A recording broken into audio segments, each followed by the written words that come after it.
This video will review the benefits and ease of using the EMD's patient portal that your healthcare provider has given you access to. Your provider has selected EMD's as its patient portal. This video will take you through the steps necessary to register for your healthcare provider's patient portal. Once you've completed the registration process, the patient portal will allow you to view your upcoming appointments, view test results sent to you by your healthcare provider, communicate with your provider by messaging when necessary, and view, download, or share your health summary, which is a snapshot of your current conditions, allergies, medications, and medical history. After watching this video, you will be able to complete the process for registration of your patient portal account, save the location of the patient portal on your computer as a bookmark or favorite for quick access later, create a username and password that you will remember to access your patient portal account, and use your patient portal to view important healthcare information, send messages to your healthcare provider, schedule an appointment online, and designate a patient representative if desired. Now I'll show you how to access the registration link using your email account. You will need to sign into your email account first. After the clinic enters your email address into their system, you will receive an email from the portal registrar. This email must be opened and your registration completed within 3 days of when it is sent. After 3 days, it will expire and the clinic will have to resend the registration email to you. If the email is not in your inbox, make sure to check your spam folder or junk mail folder. Frequently, because the sender is unknown to your email service provider, this email will end up in a spam or junk folder. The email service used can be any email service provider and any internet browser. Once you locate the email, open it.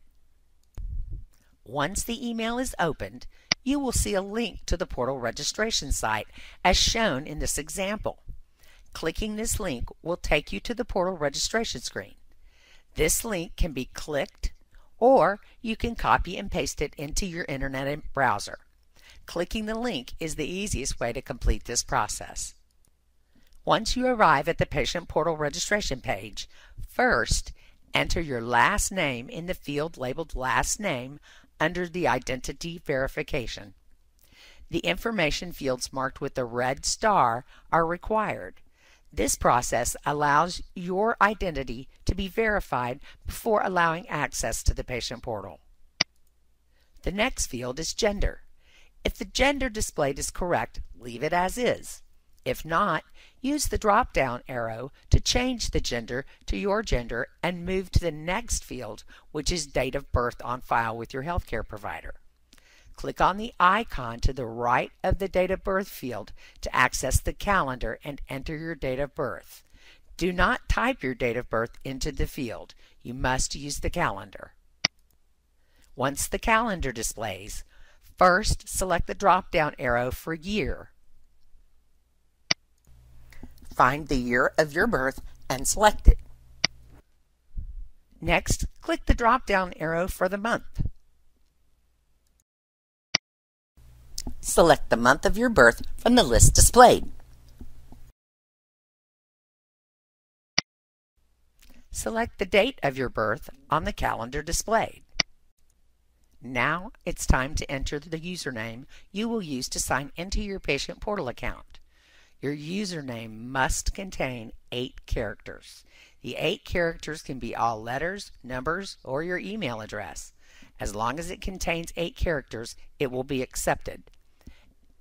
So think about what 8-character username you would like to use that you can easily remember. Next, enter a password for your patient portal account.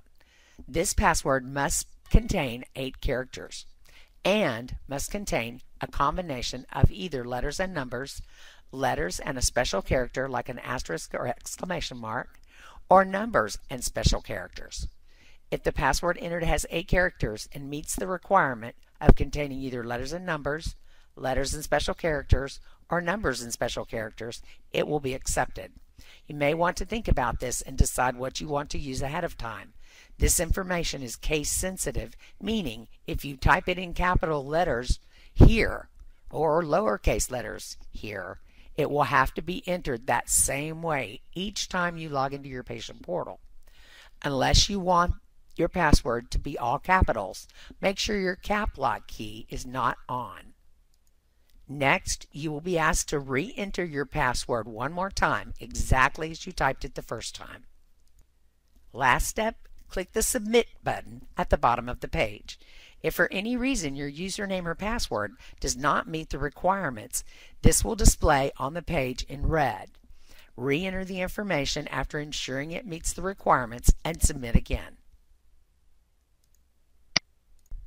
You will then be taken to a page to verify the information on file with your healthcare provider. Ensure it is accurate and complete. Correct any items that are not accurate. Make sure you indicate your communication preference as portal. Click Submit at the bottom of the page and you will be taken to your patient portal. Following completion of your registration, you will receive another email from the portal registrar welcoming you to the portal.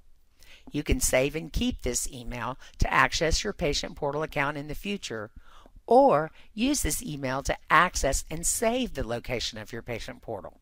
I'll show you how to do that now. Open the email received from the portal registrar. Click the link contained in the email to go to the sign-in page of your patient portal. This is the sign-in page of your patient portal where you will enter the username and password created when you registered. If you are using Internet Explorer, at the top right corner of the Internet Explorer window, click the star icon to create this site as a favorite on your computer to make accessing your patient portal easy and quick. Select Add to Favorites. Favorites will give the patient portal a name. You can keep that name or type in any name you want to identify your patient portal site. Once done, click the Add button.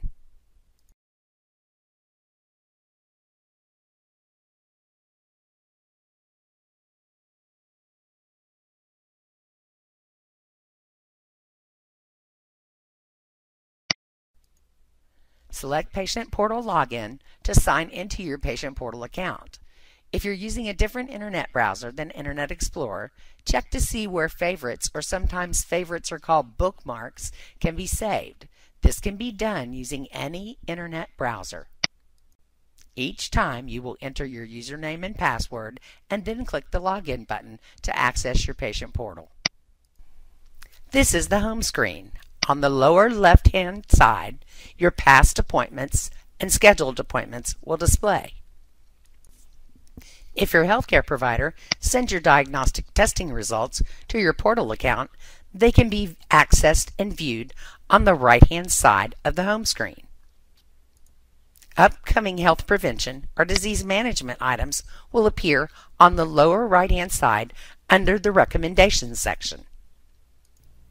If your healthcare provider has multiple locations, you can select the office where you are seen in this screen. The facility switcher is located at the top right corner. Select the drop-down arrow to view available office locations or facilities. Select the desired facility or office location from the list displayed. Now let's see how to navigate in the patient portal to all of the different things you can do. As I mentioned earlier, currently we are in the Home tab, which is the first tab on the left-hand side. Moving to the right, next is the Health Summary tab, where you can view information contained in your electronic health record, like current problems, medications, allergies, past medical history, family history, and so on. If you believe there is an error in this information, click the button labeled Request Correction to send your healthcare provider a message requesting that this correction be made. Your healthcare provider will determine if this is indeed an error and will let you know the status of your correction request, and if not being corrected, the reason why. It could be something as simple as a generic name versus a brand name. You can also export this information to a third party if desired. For instance, if you're seeing a specialist, your health information can be sent using direct messaging. if you have the specialist provider's direct address, which can be obtained from his office. Or it can also be carried on a CD or jump drive for export into the EHR used by the specialist. Pretty fancy, huh? Moving one tab to the right, next we'll select the Visits Results tab. In this tab, you can view results of diagnostic testing and visit notes from all of your appointments. To view a past visit, select the drop-down arrow to view all the dates of your visits. Moving one tab to the right, select the Appointments tab to schedule an appointment online or request an appointment online. If your provider allows patients to schedule their appointments online in the patient portal, this tab will display as shown. Ensure the location and provider are correct. Next, select the reason for your visit from the list by selecting the drop-down arrow for the Visit Reasons field. If the reason you want to see the provider is not listed, select Other and type the reason for your visit in the field provided below. Select a reason from the list displayed. Scroll down the page and you'll see a calendar. Available appointment dates will display in a light yellow or light color. Select the date you would like for your appointment to occur. Once an available date is selected, available times on that date will display to the right. Select the time you wish to be seen or select another date to see additional times. Scroll back up to the top of the page on the right-hand side and select the Schedule Appointment button to complete scheduling this appointment. Moving to the right one tab, let's look at the Messaging tab. At the bottom of the messaging window, select Compose to write and send a message to your healthcare provider or other staff within the clinic. Select the drop-down arrow to view types of questions or messages. If this message is for your healthcare provider, select Medical Problem. Other selections include appointments, billing and insurance questions, referrals, and a few others.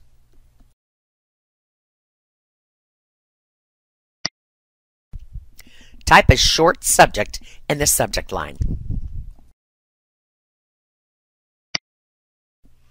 Type your message in the body of the message window. When the message is complete, click the Send button at the bottom right corner of the message window. Moving to the right, select the Providers tab. This tab allows you to view all providers located in this office or facility. Next, select the My Account tab. This tab will allow you to change your username or password if you wish. It will also allow you to designate a patient representative. Username and password changes are made in the top portion of the window. To designate a patient representative, go to the lower portion of the window. The patient representative will be authorized to view the information contained in your patient portal and communicate with your healthcare provider on your behalf. You will be able to see any messages sent by your patient representative on your behalf. Once created, a security code is displayed at the top of the page in a green bar. Choose the Add Representative button to add a patient representative to your patient portal account now. You will need to enter your patient representative's first name, last name, email address, and relationship to you here. Select the drop-down arrow to view the list of relationships. Select the relationship from the list displayed that best defines the relationship between you and your patient representative.